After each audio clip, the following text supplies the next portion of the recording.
Um feliz sábado. É um prazer para mim estar na cidade maravilhosa.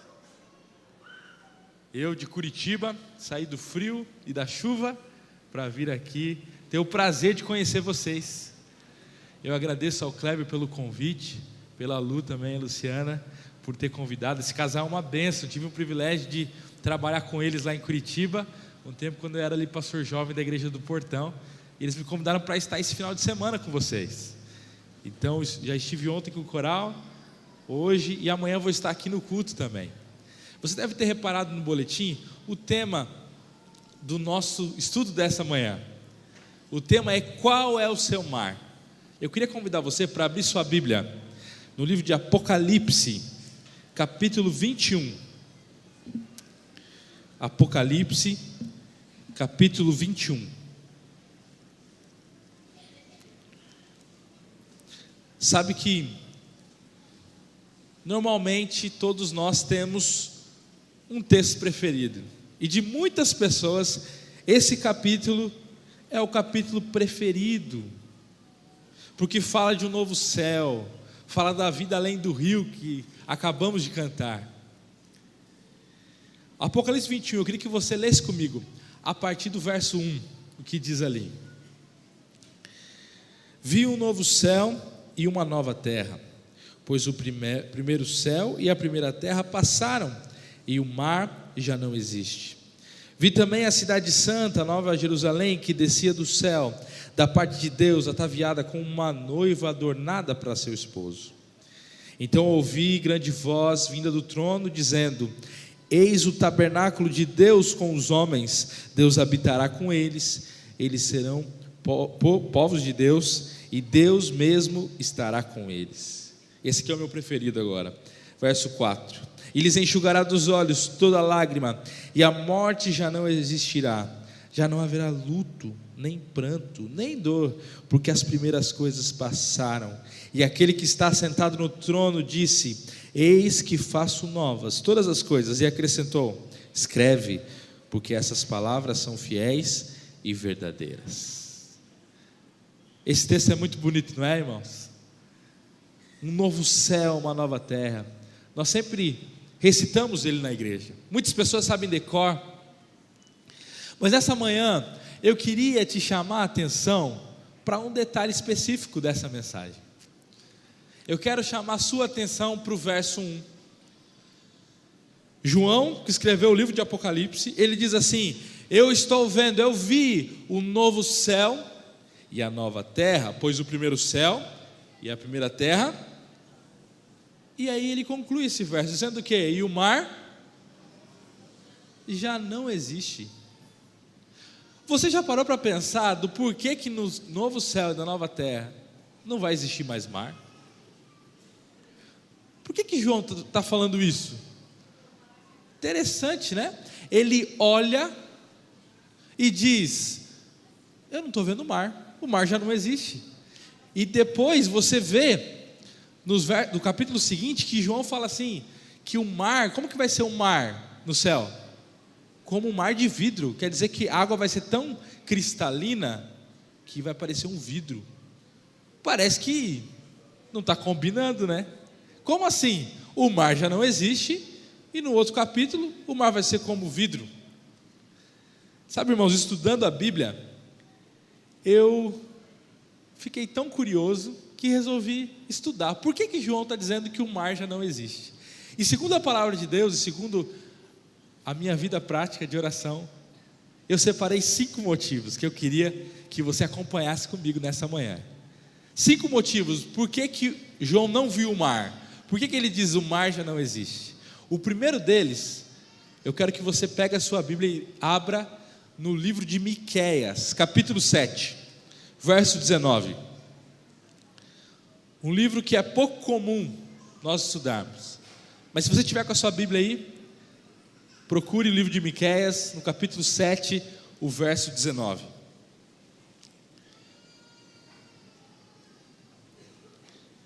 Miqueias capítulo 7, verso 19, diz assim: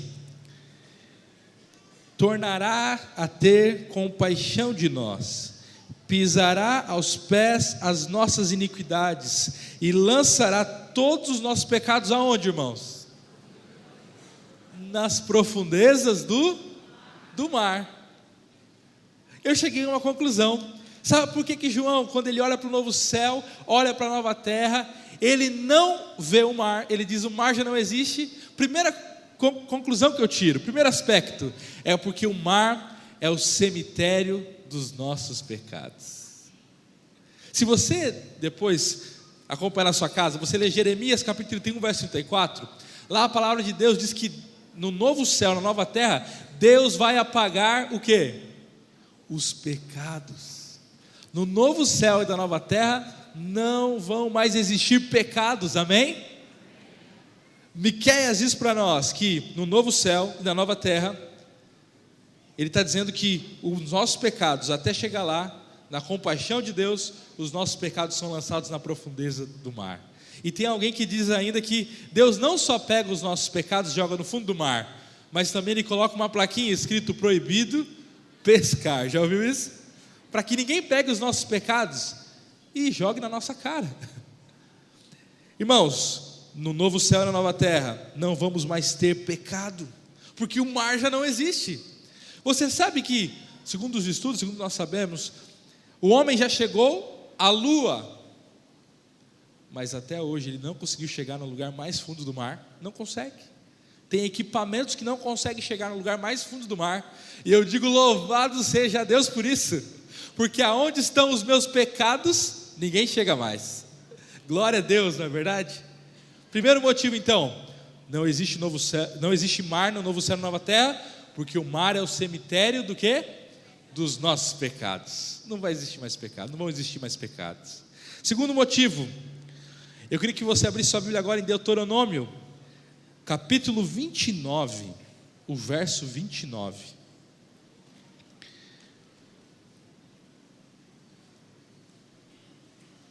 Deuteronômio, capítulo 29, o verso 29. As coisas encobertas pertencem ao Senhor, nosso Deus, porém as reveladas não pertencem a nós e a nossos filhos para sempre, para que cumpramos toda a palavra desta lei. Você pode estar perguntando aí: pastor, o que isso tem a ver com o mar? Segundo esse texto, está dizendo assim, que as coisas que são reveladas pertencem a nós, mas existem coisas que são o quê? Encobertas. Nós podemos chamar de mistérios.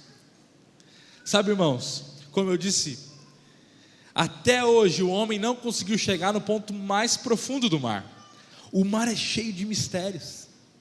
Você já percebeu que todas as tempestades, elas vêm do mar? Já percebeu também que, se você não for conhecedor do mar, pode estar um dia lindo e de repente no meio do mar pode começar uma chuva, pode começar um vento. É um lugar misterioso. Segundo esse texto, eu entendo que no céu não vão mais existir, sabe o que? Mistérios. Eu vou te explicar. Quando eu fiz terceiro ano de teologia, nós temos o costume dos nossos alunos de teologia serem enviados para fazer evangelismo. E eu fiz evangelismo lá em Curitiba. E no meio desse estágio da faculdade de teologia, nós dávamos estudos bíblicos. E eu lembro que uma vez eu cheguei numa casa de uma senhora, e sabe quando você chega num local que você sente que o clima está pesado? Triste. Eu estava com um colega, Gabriel, o nome dele, aqui do Rio, e nós já estranhamos aquela situação. Entramos na casa daquela mulher e ela estava aos prantos, chorando. Nós perguntamos o porquê que ela estava chorando. E ela contou para nós uma história muito triste, que naquele dia o seu filho tinha ido para o litoral paranaense, para a praia. E quando chegou na praia, ele e mais um amigo foram entrando no mar e acabaram caindo dentro de um buraco. E ninguém percebeu. E eles começaram a ter dificuldades para sair daquele buraco. E infelizmente nenhum dos dois sobreviveu. E quando nós chegamos na casa daquela mulher, ela tinha acabado de receber aquela notícia. E nós estávamos indo ali para estudar a Bíblia com ela, e ela olhava para nós e falava assim: por que que Deus deixou acontecer isso? Por que que Deus está fazendo isso na minha vida? Por que que o mar levou o meu filho? E eu lembro naquele dia que eu li esse texto de Apocalipse 21 para ela. No novo céu e a nova terra, e o mar já não existe. Eu lembro que com dificuldade, para confortar a pessoa naquele momento, eu disse para ela: minha querida, nesta vida tem muitas coisas que nós não conseguimos entender, porque existem coisas que são encobertas, e as encobertas pertencem a quem? O que está escrito? A Deus. No novo céu e na nova terra, irmãos, não vão existir mais mistérios. Talvez hoje você esteja vivendo um porquê na sua vida. Talvez hoje você veio à igreja perguntando ao Senhor: por que está acontecendo isso? Por que eu perdi um ente querido? Por que eu estou sofrendo? Mas eu queria dizer para você nessa manhã que vai chegar um momento que Deus vai chegar para você, vai te dar um abraço, e como diz Apocalipse 21 verso 4, Ele vai enxugar dos nossos olhos o quê? Toda lágrima. E eu entendo que nesse momento Deus vai explicar para mim e para você os nossos porquês. Nós enfrentamos, não é verdade, irmãos, dificuldades que nós não entendemos muitas vezes, mas no novo céu e na nova terra não vão existir mais porquês. O segundo motivo: no novo céu e na nova terra não vão existir mais mistérios, e o mar é um lugar misterioso. O terceiro motivo que eu gostaria de apresentar para você: se você olhar no ministério de Jesus, Ele sempre estava próximo de um mar, não é verdade? Lembra de uma situação lá em Marcos capítulo 4, que Jesus ele pede para os discípulos entrar no barco, ir para um outro lado, e de repente Jesus vai para o porão. Lembra dessa história? Jesus vai para o porão. O que acontece ali? Jesus ele dorme. No porão ele estava tranquilo e dormindo, mas o que estava acontecendo lá fora, no mar? Você lembra? Tempestade. A tempestade era tão forte que os discípulos, sendo ali homens acostumados com o mar, eles ficaram com o que? O que diz a Bíblia? Com medo. Tem alguma versão que diz assim: aterrorizados. Imagine que tempestade era essa. Diz que o barco estava prestes a cair, a tombar, a afundar. Mas nessa história, Jesus ele sai do porão e ele surge para fazer o quê? Para acalmar a tempestade. Sabe, irmãos, eu lembro de quando eu era criança, na igreja nós tínhamos um corinho que nós cantávamos assim: com Cristo no barco, vocês me conhecem? Tudo vai muito bem. E a gente cantava, né? Com Cristo no barco, tudo vai muito bem. Porque quando Cristo está no barco, o que cessa? O temporal, cessa a tempestade. Como eu disse para você, quando nós vamos olhar ali a previsão do tempo, principalmente eu que não moro no litoral, vocês moram aqui no litoral, mas toda vez que eu vejo a previsão do tempo, sempre a moça que está fazendo lá, ou o jornalista, ele sempre fala assim: do litoral, ou do oceano, está vindo uma tempestade, ou está vindo uma onda de calor, né? Sempre vem do mar.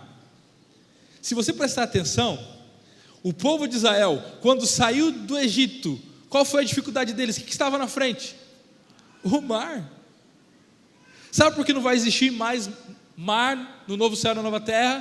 Porque no novo céu e na nova terra não vão existir mais tempestades. Amém?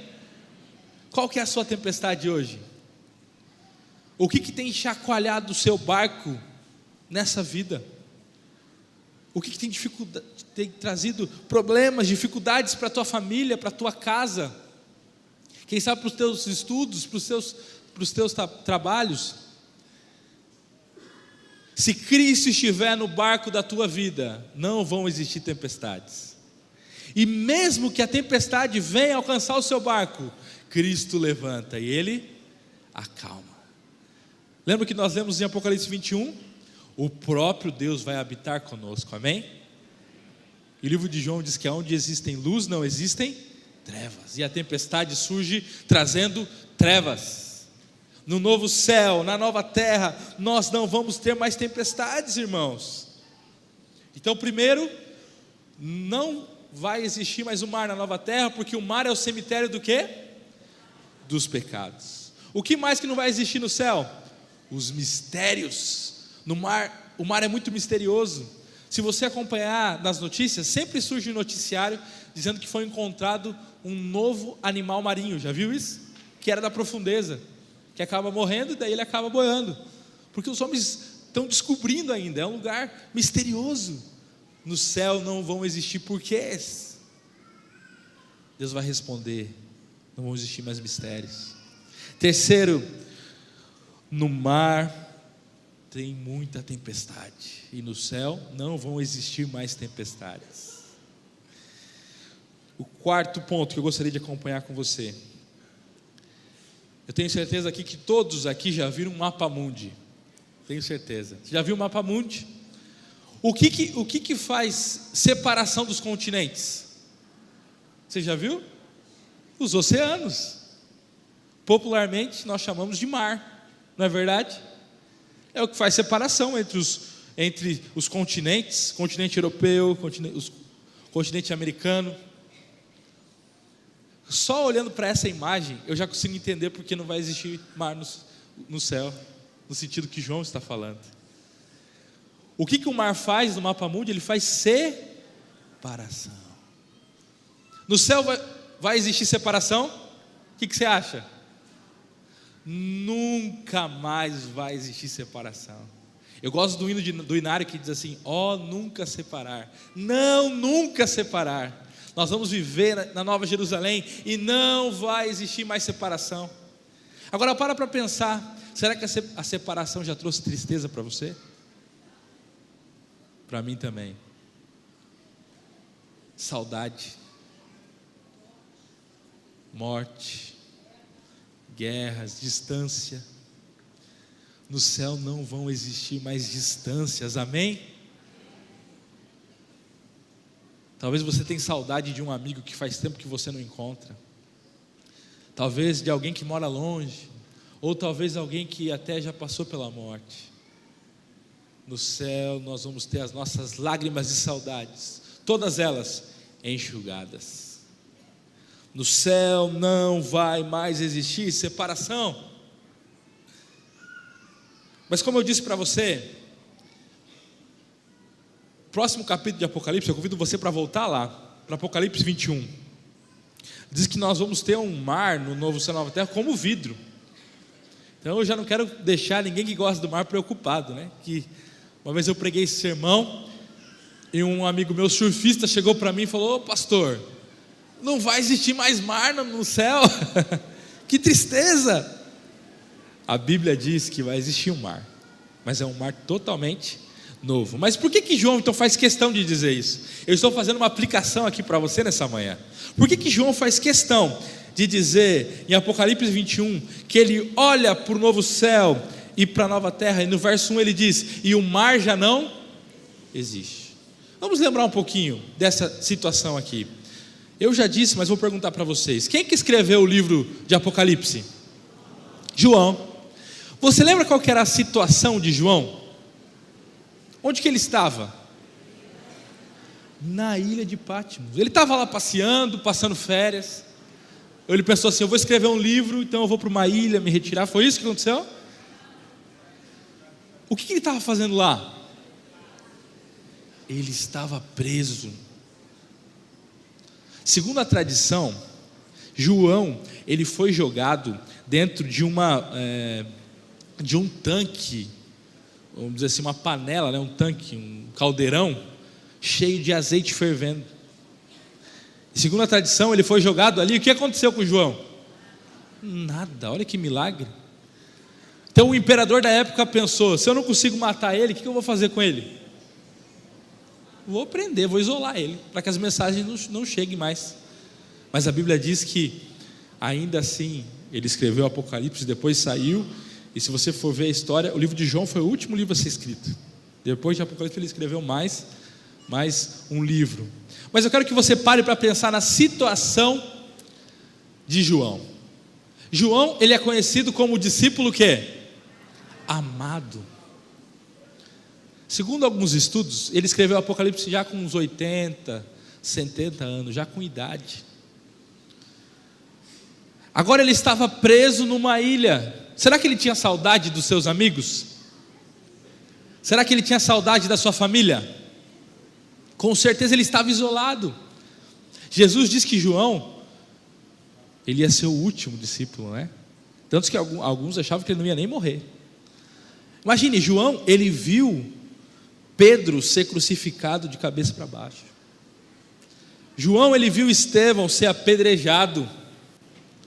João viu Paulo ser decapitado. Qual era a situação desse homem? Você acha que ele estava naquele momento com uma vida tranquila? Eu tenho certeza que naquele momento ele estava com saudade, porque aquela ilha, aquele problema fazia a separação dele com seus amigos, a morte, os problemas. Você sabe por que o Império Romano levava alguns prisioneiros para a ilha de Patmos? Não sei se alguém aqui já teve a oportunidade de conhecer, talvez alguém já conheceu lá. Porque a ilha de Patmos, ela é cercada de um mar muito turbulento, com muitas tempestades, o que impedia qualquer prisioneiro de tentar fazer um barco e fugir. Então eles colocavam ali aquelas pessoas para trabalhar naquela ilha. Então eles ficavam presos e trabalhavam. Sabe o que prendia João naquela ilha? Não eram correntes, não eram celas. O que prendia João ali? O mar. Qual era o maior problema de João? O mar. Quando João pensava em reencontrar com seus amigos, o que impedia? O mar. Quando ele pensava em proclamar o evangelho, de pregar sobre Jesus, de levar mensagens às igrejas, o que prendia ele? O mar. Qual era então o maior problema de João? Era o mar. Então, de repente, naquela tristeza, naquela solidão, a Bíblia diz que no dia do Senhor, no sábado, João, preso na ilha, ele tem uma visão de Jesus Cristo. Está lá, né, no capítulo 1 do livro de Apocalipse. No meio do mar, no meio de uma ilha, ele vê Jesus. E Jesus, ele olha para João e diz assim: escreve, João, eu tenho boas novas, eu quero te dar esperança. Então, quando nós chegamos no capítulo 21, chega o auge do livro. E qual que é o auge? É a volta de Cristo. Agora eu fico imaginando João vendo essa cena. Ele com saudade de Jesus. Já faziam ali 60, 50 anos que ele não via Jesus. E ele vê Jesus na sua frente. E de repente ele vê um novo céu. Ele vê uma nova terra. Qual é a primeira coisa que ele nota? Ele olha e pensa: o meu problema não existe. Então ele escreve: e o mar já não existe. Dessa manhã, eu vim lá de Curitiba para dizer para você que se você confiar, o seu mar não vai mais existir. Qual é o seu mar? Qual é o seu maior problema nessa manhã? O que tem trazido tempestades à tua vida? Ou o que tem trazido pecado na sua vida? Ou o que tem trazido separação, mistérios, dúvidas? Eu penso que quando João ele viu o novo céu e a nova terra, foi automático. Ele tinha que dizer aquilo: o mar, o meu problema, ele não vai mais existir. E aí eu entendo por que João escreve no verso 4: e lhes enxugará dos olhos toda lágrima. Porque eu não consigo olhar para essa cena sem olhar para João, já idoso, com as marcas do tempo, com as marcas de quando ele apanhou por causa do evangelho. E quando ele olha o novo céu, ele vê a nova terra, ele vê que o mar já não existe. Eu imagino João chorando. E aí Deus, ele surge e diz: e lhes enxugará dos olhos toda a lágrima. Qual é o seu mar? O que tem trazido lágrima aos seus olhos?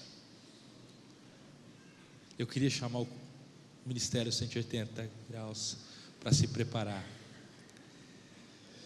Enquanto eu conto para você uma situação em que eu tive que viver o mar da minha vida, em que eu tive que viver os problemas que nós temos que enfrentar nesse mundo, as tempestades, a separação. Talvez aqui, como muitas pessoas, eu sou apaixonado por cachorro. Eu gosto de cachorro. Também gosta, o rapazinho aqui falou que também gosta. E eu lembro que eu e a minha irmã, quando nós éramos crianças, nós chegamos para os nossos pais e pedimos um cachorrinho. E o meu pai um dia chegou em casa com uma caixa de papelão assim, né? E ali ele trouxe um cachorrinho. Você consegue imaginar a alegria que eu e a minha irmã estávamos sentindo? Talvez você já passou por esse momento quando você era criança, seu primeiro cachorrinho. E eu lembro que esse não era o primeiro. Eu tinha tido um antes. E nós tínhamos colocado o nome de Urso. Só que infelizmente o urso, ele tinha morrido. E aí, quando nós olhamos para esse novo cachorrinho, ele era um cachorrinho que era um vira-lata, era uma mistura de raças. O pai dele era um labrador. E a mãe era aquela raça husky siberiano, você sabe? Parece um lobo, tem um olho azul. Então, esse cachorrinho ele saiu todo marrom, aquele marrom chocolate do labrador, né? Marrom chocolate com os olhos do husky siberiano. Ficou bonito. E aí eu e a minha irmã, a gente não teve dúvida. Qual ia ser o nome do cachorro? Urso. Ele parecia um urso. E a gente colocou o mesmo nome do cachorro anterior. E o urso, ele era o tipo daquele cachorro bagunceiro, sabe? Não sei se você já assistiu aquele filme Marley e Eu. Eu li o livro. E era tipo aquele cachorro lá, bagunceiro. Sabe aquele cachorro que ele entra em casa e ele pega justamente o nosso tênis preferido? Ou pega a sua roupa preferida e quando você chega está lá rasgado. Quem já teve cachorro aqui sabe que eles viram os nossos companheiros, não viram? Mesmo fazendo festa. E esse era o caso do urso, do nosso cachorro novo. Eu lembro que a gente fazia muita festa com ele. Toda vez que eu acordava, a primeira coisa que eu fazia era ir lá ver o urso, ver como que ele estava. Eu lembro que teve um dia que eu corri para ver o urso, meu companheiro de todos os dias. E quando eu cheguei, eu achei alguma coisa estranha, porque o urso estava muito quieto, muito calmo. E a gente sabe, quem tem cachorro, que quando o cachorro está muito quieto, ou ele aprontou alguma coisa, ou tem alguma coisa de errado. E eu estranhei, era de manhãzinha, estava indo para a escola, eu fui ver como estava o urso. Eu cheguei, o urso estava num cantinho, lá fora de casa, abatido, triste. Falei, deve estar doente. Eu corri para avisar o meu pai. Agora, para abrir um intervalo na história, meu pai, nesse momento, ele estava passando o mar da vida dele, o momento mais difícil. Meu pai tinha acabado de descobrir um câncer. E a nossa família estava sofrendo naquele momento.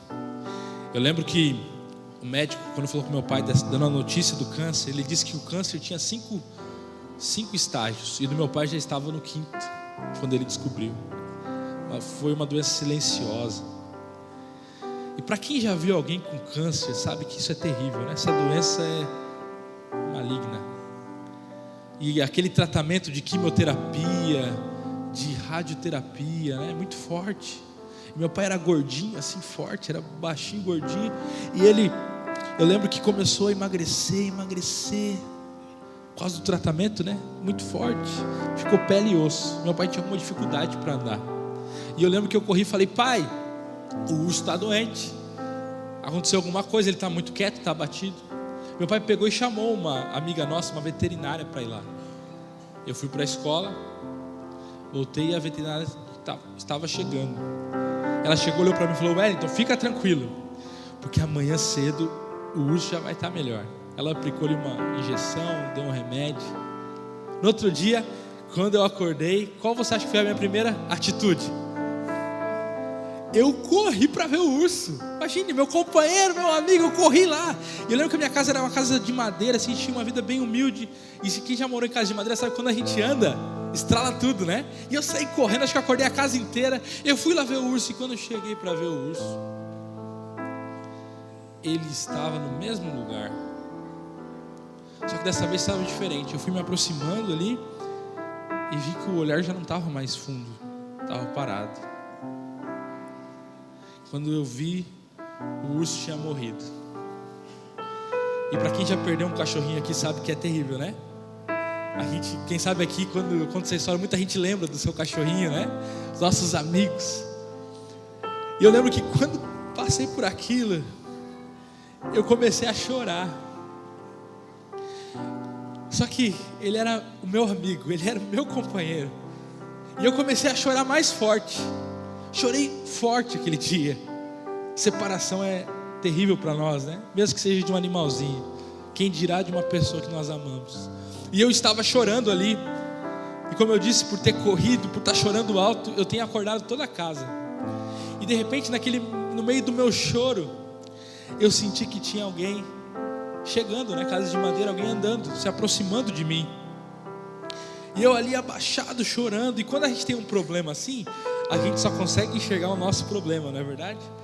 A gente só olha aquele problema. E eu não queria saber quem estava se aproximando, não queria saber. Mas eu escutei o barulho. Lembro que era o meu pai. Meu pai se abaixou. Ele me levantou. Eu estava ali abaixado, né, chorando. Ele me deu um abraço e ele disse assim: filho, você vai ter muitas decepções ainda na tua vida. E me deu um abraço. Naquele momento, irmãos, eu lembro que eu ouvi aquilo. Era um pré-adolescente, né? Eu falei: pai, vai vir com frase bonita agora. Eu perdi meu cachorrinho, agora deixa que eu chorar, né?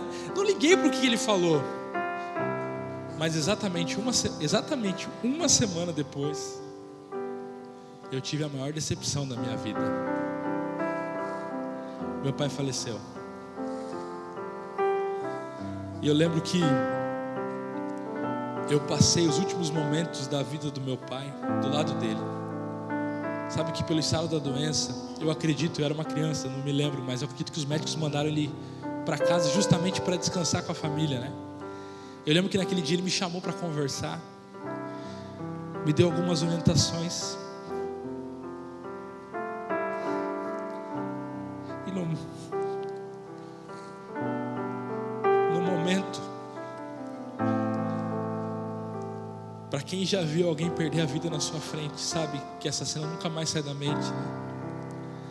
No momento, meu pai começou a lutar para continuar vivendo. E ele começou a puxar a respiração. Eu corri, chamei ali uma enfermeira que estava lá em casa. Chamei minha mãe, minha família, toda a gente se reuniu ali. E meu pai começou a lutar para viver. E é nesse momento que a gente vê que a nossa vida é muito passageira. É nesse momento que a gente vê, como diz a Bíblia, que a nossa vida é como uma nuvem, né? Passa tudo muito rápido. E no momento dessa luta para sobreviver, o meu pai, ele estava tentando dizer alguma coisa. Eu lembro que enquanto ele passava por todo aquele sofrimento, aquele conflito, ele tentava dizer. Eu lembro que a enfermeira olhou para nós e disse assim: eu acho que ele está delirando por causa dos medicamentos, por causa da falta de ar. E aquilo ali foi tudo muito rápido, mas para a gente parecia que era, né, uma eternidade. Mas ele tentava dizer alguma coisa naquela luta, né? Ele tentava dizer alguma coisa. Até que teve um momento que ele conseguiu falar uma coisa que a gente entendeu. E foi a última frase que eu me lembro do meu pai. No meio daquela luta toda, ele disse assim: sou feliz com Jesus. Ele disse essa frase. Alguns segundos depois, meu pai faleceu. Eu lembro que eu e minha irmã, a gente se abraçou. Essa cena, quando eu lembro, é muito forte para mim, porque Eu corri para trás da casa junto com a minha irmã, numa varanda que tinha. Eu abracei ela. E a gente começou a chorar. E a gente se perguntava: por que, Senhor? Por que está acontecendo isso com a gente? Sabe, irmãos, passaram alguns dias. E eu, como um pré-adolescente, brigava com Deus, os mistérios da vida, né? Perguntava por que Ele tinha feito isso com a gente. Meu pai era o único que trabalhava em casa. Por que estava acontecendo isso? Resumindo a história, irmãos, aquela frase nunca saiu da minha cabeça: sou feliz com Jesus. Teve um dia que eu, ouvindo uma música, Deus falou comigo. A música falava mais ou menos assim. Era uma música em inglês que dizia assim, que se às vezes acontecem problemas na nossa vida, mas que um dia Deus ia tornar a resposta real para nós. E quando tocou aquela música, eu lembrei daquela frase, né? Sou feliz com Jesus. E a partir daquele momento, Deus tocou meu coração. E eu ficava me perguntando: como que pode alguém na hora da morte dizer que é feliz? Sabe por quê? Porque quando João viu o novo céu e uma nova terra, o que não existe mais? O mar. Depois ele diz: a morte, o luto, o pranto, o pecado, a separação, as tempestades, os mistérios. Aquele dia Deus tocou meu coração e eu decidi ser um pastor, porque eu vi que a motivação da vida de alguém só pode ser o novo céu e a nova terra. Só pode ser, além do rio, viver uma vida de esperança com Deus. Como eu disse, eu não sei qual é o seu mar, eu não sei qual é a sua dificuldade, mas eu vim lá de Curitiba para dizer para você: não desista de viver ao lado de Jesus. Não desista de viver a esperança da breve volta do Senhor, porque existe, é real, um novo céu e uma nova terra. Por isso que alguém, na hora da morte, consegue falar que é feliz com Jesus. Por isso que alguém, quando perde um emprego, consegue dizer que é feliz com Jesus. Por isso que alguém, quando está passando pela maior tempestade da vida, quando perde um ente querido, quando perde um casamento, quando perde um filho, ainda assim consegue dizer que existe uma esperança. Sabe, irmãos do Rio de Janeiro, lágrimas, as aflições da nossa vida acontecem. Não foi isso que Jesus disse? No mundo nós vamos ter que passar pelo mar vermelho para alcançar a nova terra. Nós passamos por problemas, e hoje nós choramos. Eu sou chorão, estou chorando aqui. Mas o verso 4 de Apocalipse 21 diz que vai chegar um dia, o que vai acontecer o quê? Quem vai enxugar? Deus. O coral vai cantar uma música que diz exatamente desse momento de viver para sempre ao lado de Deus. Eu queria que enquanto o coral estivesse cantando, você imaginasse essa cena. Você consegue imaginar você vendo o novo céu, você vendo a nova terra, e você vendo que o seu maior problema já não existe? Se for uma separação, quando você olhar para o céu, você vai ver o seu ente querido. Eu vou ver meu pai. Se for um maior problema no emprego, por causa de questão financeira, familiar, quando você olhar para o céu, você vai ver eternidade de alegria, sem tempestades, sem mistérios. E se você hoje tem um porquê, se Deus não te respondeu ainda, quem sabe Ele te respondeu com um silêncio, mas no novo céu e na nova terra Ele vai falar pessoalmente para você. Agora, nesse momento que aparecer essa cena aqui que nós estamos olhando em retrato, mas na realidade as nuvens e os anjos e Cristo no centro, e Ele chegando com as marcas da cruz. Eu fico emocionado com essa cena de Jesus enxugando as minhas lágrimas, para que nunca mais surjam novamente. Será que tem alguém nessa manhã que gostaria de entregar as suas lágrimas para Jesus? Será que tem alguém aqui que gostaria de entregar o seu mar nas mãos de Deus, o seu problema? Eu gostaria de fazer um apelo para você nessa manhã. Enquanto o coral estiver cantando desse sonho, dessa sonho que muito em breve vai ser realidade, da volta do Senhor.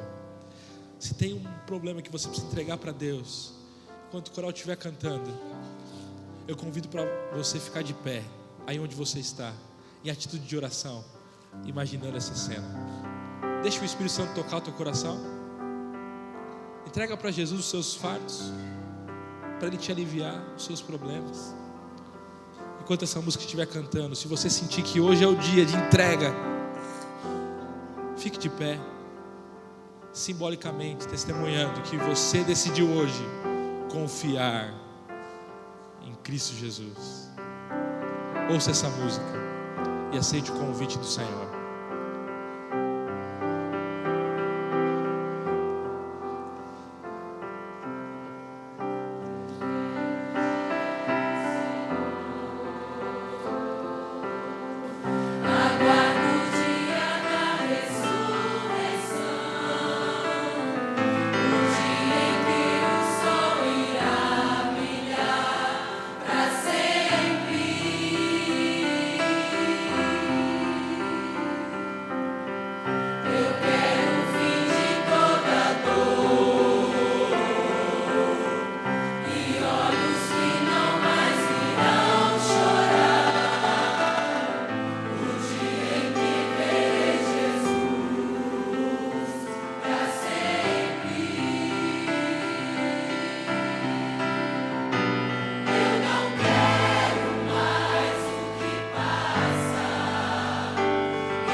Eu não sei qual é o seu problema, como eu disse. E talvez depois que você sair da igreja, você ainda vai enfrentar muitas decepções. Mas olha para o céu, olha para o eterno. Quando você enfrentar uma provação, olhe para Jesus e diga como João: eu vi um novo céu, eu vi uma nova terra, e o meu maior problema já não existe. Senhor Jesus, nós queremos a eternidade, Senhor, mas mais do que isso, nós queremos o Senhor conosco. Nessa vida nós passamos por tantos problemas, passamos por tantas dificuldades, tantas decepções, mas muito obrigado, porque a sua palavra diz que mesmo quando passamos pelo vale da sombra da morte, nós não precisamos ter medo, porque o Senhor está conosco. Talvez tenha alguém que veio nessa manhã, nessa igreja, Senhor, com o coração apertado pelas dificuldades da vida, por uma separação, por uma dúvida, um mistério, por uma tempestade, por um pecado. Mas nessa manhã nós nos colocamos de pé, dizendo para o Senhor, para tomar de nós todos os nossos fardos, todos os nossos cansaços, todas as nossas dificuldades.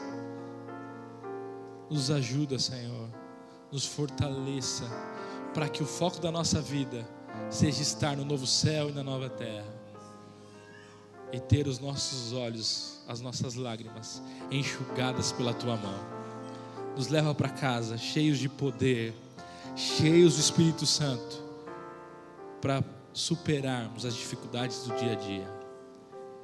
Derrama a Tua bênção sobre nós, em nome de Jesus, amém. Que Deus te abençoe.